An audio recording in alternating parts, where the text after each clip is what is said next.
And now, here's your host of Shaping Success, Wes Tankersley. What is up, everyone? Welcome to the Monday morning edition of Shaping Success with myself and Robert Watson. If you can do us a big favor, we got a couple more reviews up on Apple Podcasts. But if you're listening to this on Apple Podcasts, please go over to the platform. Just kind of scroll down about 4 or 5 episodes, because I think that's all they show, and click on review. Give us a review and rating. That'd be great. It helps us to grow the show, helps us to get it out there. If you're watching it on YouTube, please go ahead and make sure that you are subscribed and commenting on some of these posts to help us get it out there, because we do it for fun, but we want to do it for fame. What's up, Robert? Is Robert frozen? I think he is. I don't know what happened there. Hey, so we will see where he's going. I don't know what happened. He's a little bit frozen there. Maybe he will lock out. I'll see if I can get him to get back in here. We'll see real quick here if he calls back in, because he froze up. But it is, yeah, here we go. Here he is. I don't know what happened. You froze a little bit there, so I just kind of kicked you out. Well, the important part was I could hear you and see you. I was still frozen. Yep. Well, there you go. So happy Monday. It's that time. You know, technology is one of those fun things that sometimes goes awry, right? Absolutely. Absolutely. So how's it going over in Texas? You guys getting cooler weather yet? We had a really, really pleasant August, which was really shocking for us. You know, not big 100-degree temperatures. We've had really pleasant, nice, nice for us, meaning still the 90s and all that kind of stuff, but really not horrible. Not horrible by anybody's stretch. Yeah, we were lucky yesterday. We started, you know, we've sold our home, so we've got until the 15th to move into our new one. And it's funny, we were out kind of cleaning up, and I don't know why we are, but we are. You know, we're out being the nice people who are selling this house and cleaning up some weeds and stuff like that. And yesterday was actually nicely a little bit cooler than what it has been, because it's been well over 100 for a couple months here. And, you know, you got to get out in the morning and do the things that you got to do, because by the afternoon it's way too hot to be out there. So I get you. Yeah, it's, it's why my runs are always in the morning. It just, too unbearably hot. Interesting conception. We were talking the other day about worldview, right? Mm-hmm. How people really see things and how their behavior and all that kind of comes together. And that we're told, especially in the media, we're told how America thinks, right? We're literally, this is it. And yet there's really no substance behind what they say, because if you go out and you actually talk to people, you find that the world is not as they say it is. Now, I'm not saying that there aren't people out there that are highly polarized, but you begin to talk to people and find out that the people are pretty much still all in the middle, the actual human beings. Right. The loud voices are probably on the extremes, but everybody else is kind of in the middle, and they want the same things everybody else does. They want, affordable housing. They want to have their kids go to good schools. It doesn't matter what your political stripe or affiliation is. We see everybody kind of wanting the same things out of life in the long run, right? Good food, quality, this. Yeah, it's really simple. Yep. Yeah, it's pretty amazing that that's not the way it's portrayed, though, right? You know, I mean, you see all these people who are like, there's that thing in Washington, D.C. right now is kind of one of the things that I think back to, where they've had to employ the National Guard because the crime is so bad there.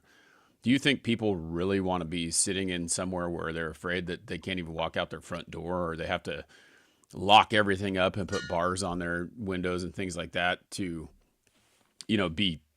be safe? I mean, that's insane to think that what these people are talking about, who think that it's not okay for, the police to do their job and things like that. It's like, people want to be safe.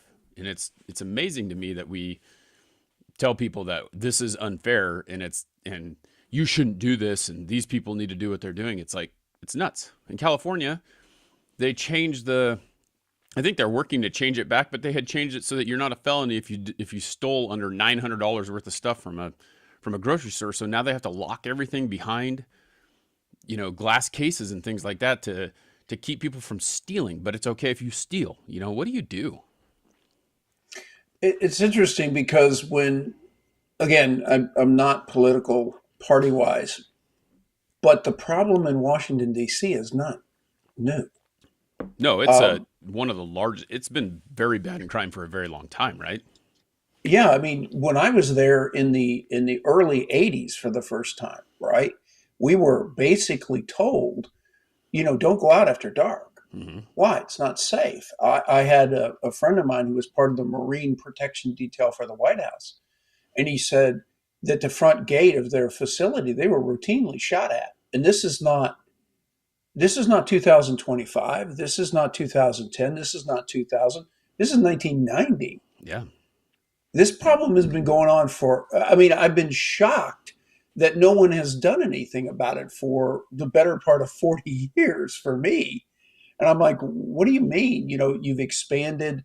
The footprint was itty bitty tiny of Washington, D.C. 40 years ago. The footprint is now huge. It goes way into Virginia and Maryland. Hmm.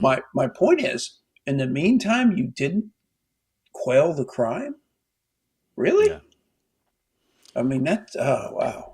That makes In one of the sense. places that has like some of the highest officials of our country living, Mhm, staying mhm. around all the time. It's like, there's this big old giant gate around where the White House is, because it's not just the White House. There's like all these buildings. It's like, have they gated all these buildings in this big old giant compound? No, those people still have to go in and out of these buildings. They still have to get to wherever they're staying. They still have to. It just doesn't make sense to me. It's like, who would want that bad of a crime rate? Mhm. And I don't understand the dialogue, but it continues to be understand that Washington, D.C. is a District of Columbia. Hmm. It is a federal property. It is not, there's no state there. Right. Okay. That when the Constitution was derived, there were three parties to the Constitution: the people, the states, and the federal government. The states were given their own set of rules because they said everything that's not given to the federal government is given to the states. Hmm. So what Chicago does in the middle of Illinois is a lot different than what DC does. The person in charge of DC is the federal government. Right. It's not the state of, in this case, Illinois. So when they talk about what the president has the power to do, regardless of who the president is, that's federal land. Yep. If you have a problem, that is well within the guidelines for the federal government to come in and say, "Hey, this is federal land." It'd be like being on a military reservation. Or what would happen? The federal government would come Right. in, not the state.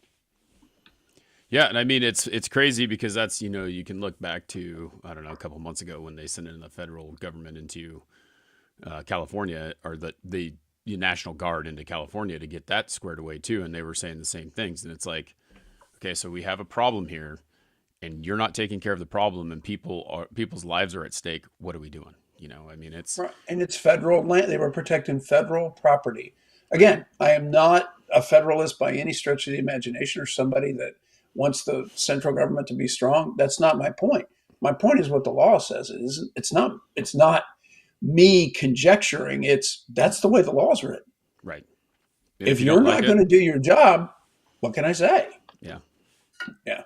And that's the hard part, is a lot of people talk about what they like and they don't like, but then when it comes to time to do the actual, well, what are you going to do about it? Nothing. You're just Mhm. going to talk about it.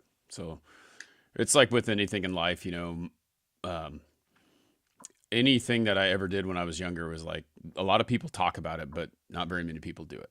And Mhm. that's what we have to find. We have to find the way to be able, like, if you have a problem with something, you have to step out and you have to take care of it. But the media is only showing you the bad parts of what's going on. They're not showing you the good parts. And I mean, that relates into life in general, that we've talked about multiple times, where we sit there and we can look through our day. Like, if you even take it down to the last hour and think about your thoughts, like reflect on your thoughts the last hour and think about how much of it was good and how much it was bad, or whatever you did in that last hour, what was good and what was bad. How did it help you and how did it hinder you? I can guarantee you will find more bad things than you will good things, because that's the way that we've been conditioned to think, is that Mhm. the bad things really outweigh the good things. And it's not true. There are so many good things in your life that you sit there and you look at if you look at only the bad, where's that going to put you? How are you going to be thinking? What is going to be your thought process? You know? Well, there was a theory created called prospect theory, and the idea, and it was tested, was that we look at, and this was in a risk scenario. In other words, um, what were you more likely to do? Were you more likely to chase money for the profit or be defensive? And the idea in prospect theory was you were twice as likely to be defensive as you were to be aggressive, Mm-hmm. twice as likely. So you were going to seek to protect. In other words, your viewpoint is, whether you like it or not, is two-thirds biased to the negative. You were more worried about the negative thing happen than you were worried the positive thing. That's kind of a human nature because remember, I was at the Museum of Natural Science yesterday. And so we were looking at the dinosaurs, Mm-hmm. right? And looking at all the creatures. And what you realized was you looked how big and strong they are. And yes, they were wiped out and all that. But the reality was is we were way low on the food chain. Mm-hmm. The critters that were walking around were pretty serious. So a lot of our evolutionary fight or flight mechanism is not to thrive, but two-thirds of us is to survive. So we are interested in surviving two-thirds and interested in thriving one-third. So our mentality is what? Fear. Right. So media hijacks the fear side of our evolution and says, be afraid, be afraid, be afraid, be afraid. And guess what? Consequently, people are afraid. Yeah. Yeah. Shocker. It's crazy because I mean, even going back, you know, to 2019 about like COVID, like everything that they told you was to be afraid, put a mask on, stay inside, don't do this, don't do that. All these things were just like fear, fear, fear. And yes, we're still thinking about it because those are things that have happened where the media is telling you you're going to die. So what are you going to do? You're going to hide. You know, I mean, if you go outside, you're going to die. Like it was a bad thing. You're going to die. You're not going to survive. You're going to kill someone. You're going to do this. You're going to do that. It's like, it's amazing what they will tell you. And yes, maybe they didn't have all the facts at the time, but the reality is their job is to bring the facts, to do the research they before they make this big thing be known that this is what's going to happen, right? Like they have to do the research. They have to look at both sides. And that's one of the things that I think we've talked about before is where used to be you'd read the newspaper, right? And that person who wrote an article was supposed to be objective. They were supposed to be non-biased, and there's no such thing as that anymore. And I mean, I'm, 40, I'll be 45 this year, but that's me talking about how it was then. And there still is, there's like, you think about propaganda, right? Like was it World War II where there was so much propaganda that they were lying about just to get you to think a certain way. And it's all about mind control, really. Well, we instituted a propaganda campaign in World War One, and that's when we really industrialized propaganda, and we did it to actually get into World War One, Mm-hmm. because Wilson ran on not getting into the war, and then he got elected, and then he had to basically switch national opinion. And but the question you always have to ask yourself is what are they hiding? It going back to COVID, it wasn't that COVID wasn't deadly. It was deadly, no question. But what they were really hiding was the fact that they had done such poor planning in our cities that they didn't have the hospitals necessary to deal with the crisis. That's what the real lie was. Not whether COVID was dangerous, not whether it spread, not whether it was contagious. All that stuff had merit. Now, did they know the exact? No, come on, man. It was live, real time. They didn't know. The real fact was, I looked at some 1950 research, and they basically said in 1950, we were supposed to have 1.2 million hospital beds based upon the 1950 population. Uh-huh. We had 900,000 at the time. So they basically said, hey, listen, our advice is to increase hospital beds by 300,000. At the time COVID took place, we had a population that wasn't 1950. It was 2022, 20. Yep. And we had 900,000 beds still. Mm. Okay. That's the lie. The lie is that we built our cities and we took property that you were supposed to build a hospital on Instead of building a hospital and beds on it, you let it develop into a high-rise condo. The real lie is that we redesigned our cities badly. That's the lie. And everybody's like, oh, well, let's not discuss that. Nobody did discuss it. You still don't even hear it. I wrote a piece about it during the time and said, man, this is the story. Nobody wanted that story because that story was about what you had done wrong for 75 years. And you knew it. Yeah. And you knew did not have enough hospital beds. And This you isn't let it all even- be about commercial interests. Yeah, this isn't even just a COVID issue. Like we're talking about, we've said that word that, you know, I'm sure once we post some of these clips or people watch this, you're gonna be like, you're still talking about that? Well, the fact of the matter is that this isn't even a COVID problem. This is what's going to happen when the largest generation of our time starts to age out of this and is in the hospital all the time. What's going to happen then? Which is the baby boomers. Like it's coming. These people are going to have issues because we already see it now, right? I don't know about you. I'm lucky that I go to the doctor yearly for a yearly physical for the things that I need to take care of. But there are people who don't go to the doctor. My very best friend doesn't even have a regular doctor. So most people do. But when you go try and get an appointment with my doctor or try to establish care with my doctor, he doesn't have any room. They don't even have regular doctors anymore because the majority of the people are a PA. I remember 10 years ago when I could call my doctor and say, hey, I got a cold. Can I come in? It's more than 10 years ago, maybe 15 years ago when I said, hey, I have a cold. Can I come in? And they say, no, go ahead and go to urgent care because he can't see you for a month. And when I was a kid, it was like, hey, you got a cold, you go to the doctor's office and you can get in there and they can give you medication and get you taken care of. Not a cold, but you know what I mean? You know what I'm saying? Yeah, like know what you mean. have an Yeah. issue, you go get, Right. you're seen. You can't even be seen by your regular doctor on the same day, maybe not even the same week, maybe not even the same month. So you think that's a problem right now. Wait, 5, 10 more years when these people are in their 70s, 80s, 90s, and they are overtaking that because they have to be in the doctor because they're very sick or on their deathbed or very ill, and we can't even get in there. Yeah, and I think that's the point of we're looking again at an issue, and we say COVID, and everybody goes, "Oh, COVID, COVID." No. I don't care about COVID. You can do any big issue, like for example, planning issue. If LA has an earthquake above, I think it's 8.5.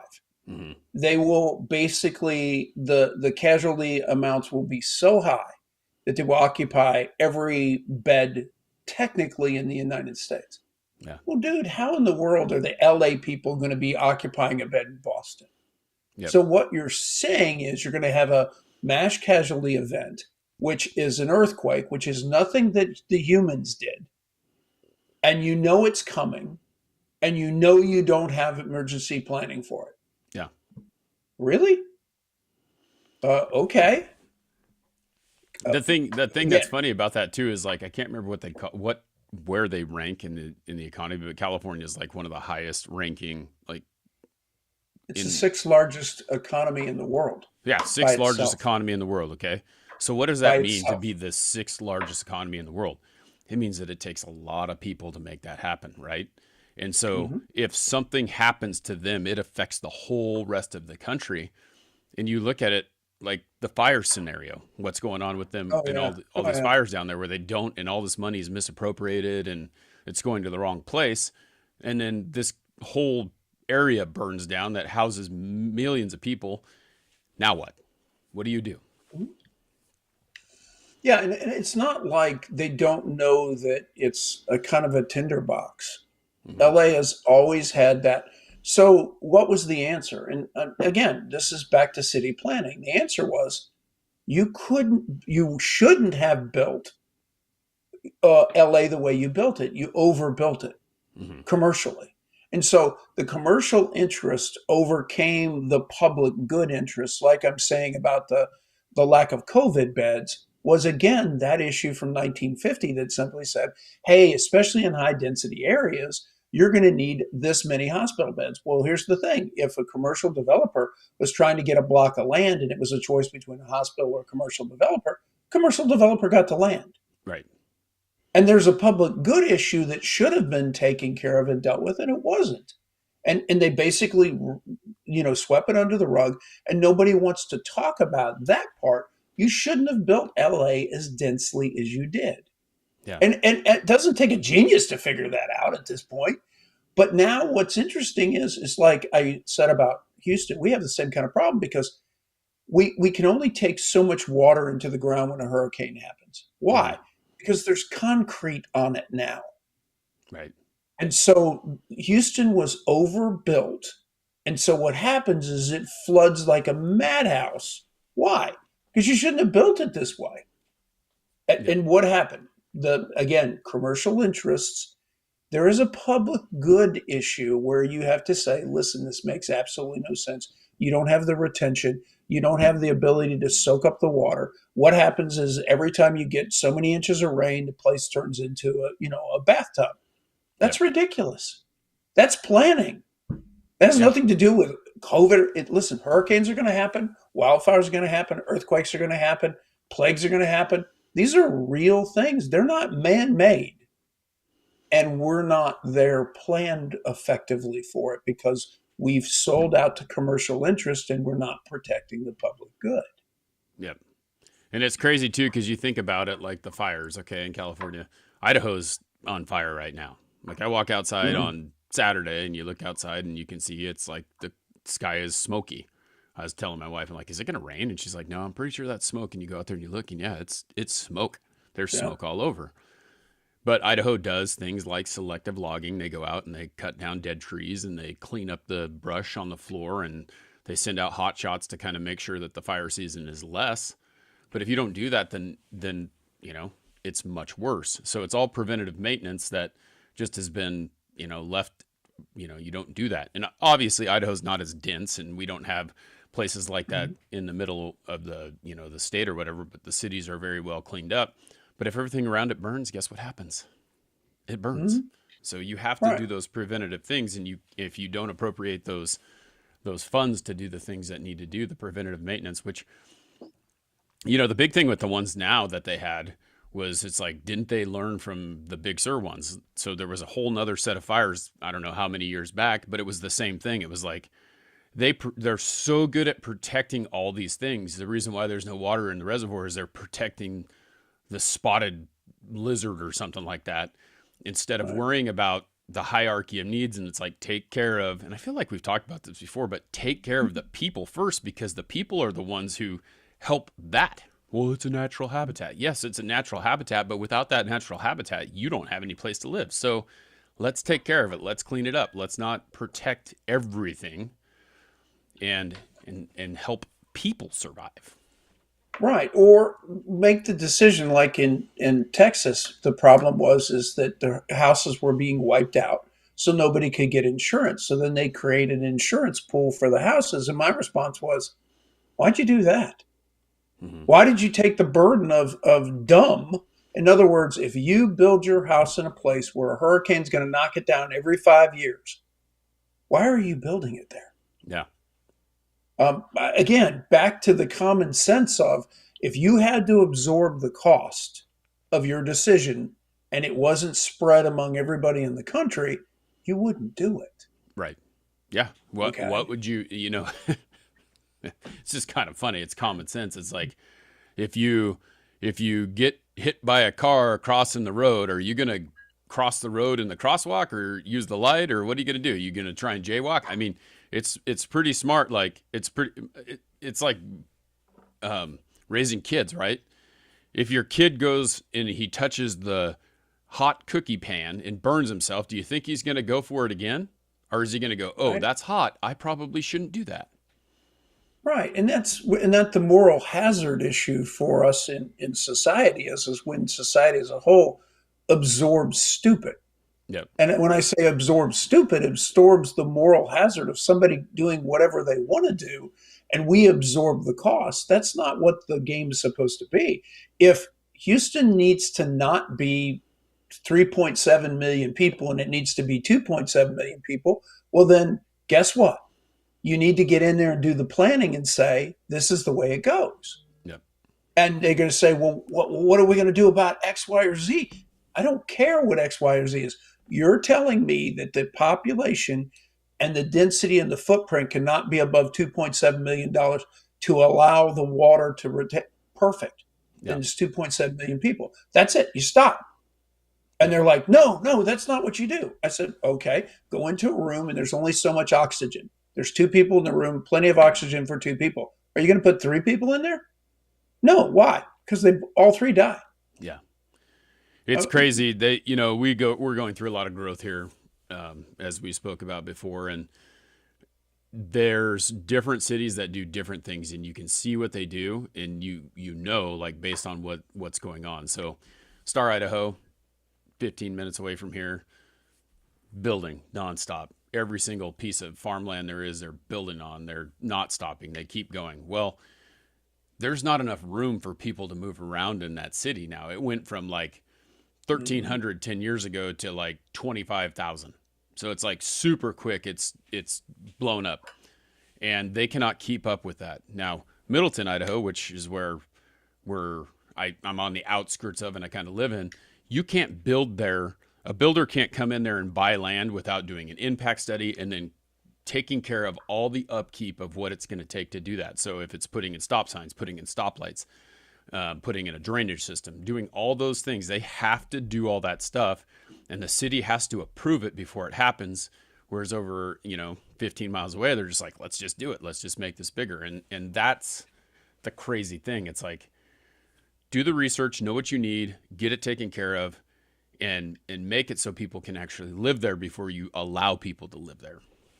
Yeah, there is an issue of public good.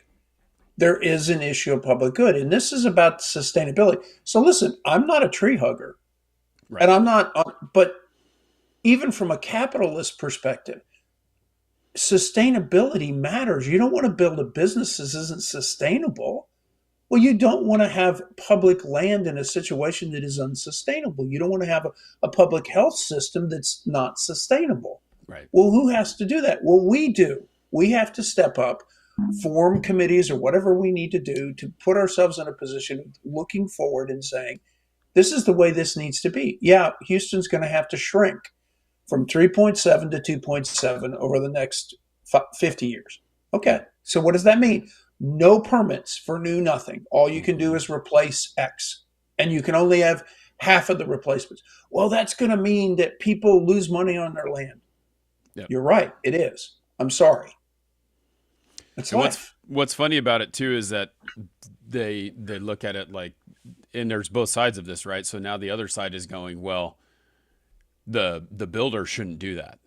Like the builder should be the one who doesn't want to do that. And it's like, that's just like saying, well, you should pay this much in taxes, and there's no code for, like everyone always complains about Trump, like not paying his taxes. Well, there's a code for that. There's like, you have this many people employed, you get a break. You do this, you get a break. You do this, you get a break. Well, if these builders are looking at it and they're just following the rules, and the rules are not that you have to do certain things, of course they're going to do it. They don't care. People don't care about that. They want to know how much they can do without breaking the rules. Breaking the rules. That's what rules are, Yeah. So it's insane to me for people to go, well, let's throw it back on the people who are developing this. Let's throw it back on the people who are building.